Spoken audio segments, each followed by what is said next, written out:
Donald ট্রাম্পের প্রত্যাবর্তন দুঃখ বাড়াবে অভিবাসীদের, এমন আশঙ্কার জোর গুঞ্জন চলছিল। ট্রাম্প শপথ গ্রহণের আগেই ওয়াশিংটনের ক্যাপিটাল ওয়ান এরিনায় এক বিজয় সমাবেশে হাজার হাজার সমর্থককে জানিয়েছিলেন শপথ নেওয়ার পরেই তিনি অভিবাসন ব্যবস্থা নিয়ে কঠোর পদক্ষেপ নেবেন। এ সময় তিনি নিজেই বলেছিলেন, আগামীকাল থেকে আমাদের দেশে অনুপ্রবেশ থামবে। ট্রাম্প তার এই পদক্ষেপকে যুক্তরাষ্ট্রের ইতিহাসের সর্বশ্রেষ্ঠ রাজনৈতিক আন্দোলন হিসেবে অবহিত করেন। আমেরিকার নির্বাহী ক্ষমতার অধিকারী হয়েই প্রথম দিন থেকেই তিনি নানা কঠোর পদক্ষেপ নিয়ে যাচ্ছেন। তা নিয়ে বিশ্বজুড়ে চলছে ব্যাপক আলোচনাও। ট্রাম্পের পরিকল্পনায় রয়েছে অবৈধ অভিবাসীদের ব্যাপক বিতরণ, পরিবেশ বিষয়ক নিয়মকানুন শিথিল করা এবং ডাইভার্সিটি প্রোগ্রাম বন্ধ করা। এসব পদক্ষেপ তার সমর্থকদের মধ্যে উচ্ছ্বাস সৃষ্টি করলেও বিরোধীদের মধ্যে উদ্বেগ তৈরি করেছে। ট্রাম্পের এই প্রত্যাবর্তন যেন ভারতীয়দের জন্য অভিশাপ হয়ে ফিরেছে। সম্প্রতি ভারতীয় অভিবাসীদের সামরিক বিমানে হাতকড়া ও শিকলে পা বেঁধে ফেরত পাঠিয়েছে যুক্তরাষ্ট্র। দেশটির সংসদে বিরোধী দল থেকে শুরু করে পুরো বিশ্বে বিষয়টি নিয়ে তৈরি হয়েছে প্রবল চাঞ্চল্য। ট্রাম্প প্রশাসনের এমন অনাকাঙ্ক্ষিত ব্যবহারে যেন বদলে যাচ্ছে ভারত ও যুক্তরাষ্ট্রের সম্পর্কের সমীকরণ। জ্বলন্ত আগুনে আবার ঘি ঢালছে আমেরিকার বিরোধী দল। তাদের ভাষ্য, ট্রাম্পের এমন ব্যবহার ভারতীয়দের প্রতি অমানবিকতার বহিঃপ্রকাশ, তাদের জন্য বড় অপমান। পরিস্থিতি যখন এমনটাই, তখন প্রশ্ন ওঠে, তবে কি ভারতের সঙ্গে আমেরিকার সম্পর্ক অবনতির দিকে যাচ্ছে? কি বলছে ভারত?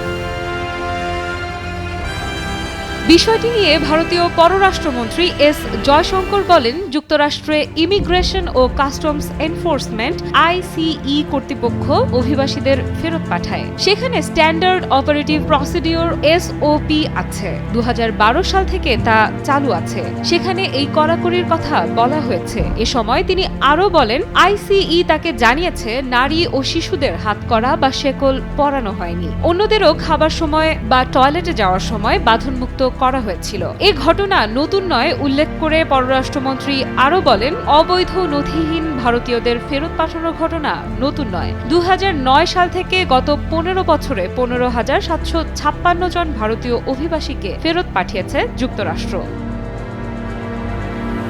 সঠিক প্যাড আর সঠিক তথ্য দিয়ে কেশু সামলে নিব এক হয়ে।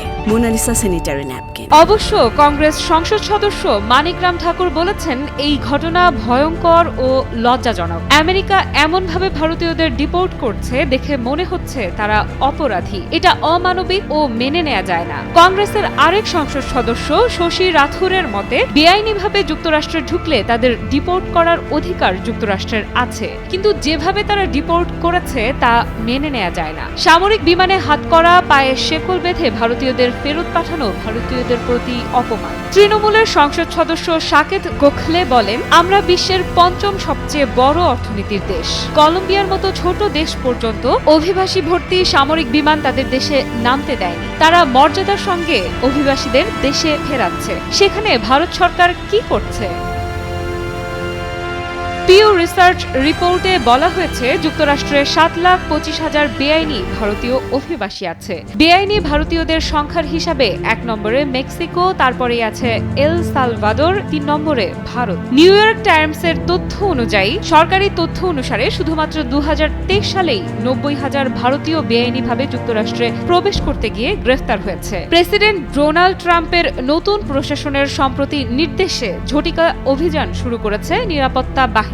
অবৈধ অভিবাসী তাড়ানোর দায়িত্ব পেয়েছেন টম হোম্যান। তিনি আইসিই এর সাবেক ভারপ্রাপ্ত পরিচালক। CNN এর সঙ্গে সাক্ষাৎকারে হোম্যান বলেন, এই অভিযান মোড় বদলে দেওয়ার মতো একটি ঘটনা। আফরিদা ইফরাত, নিউজ 24।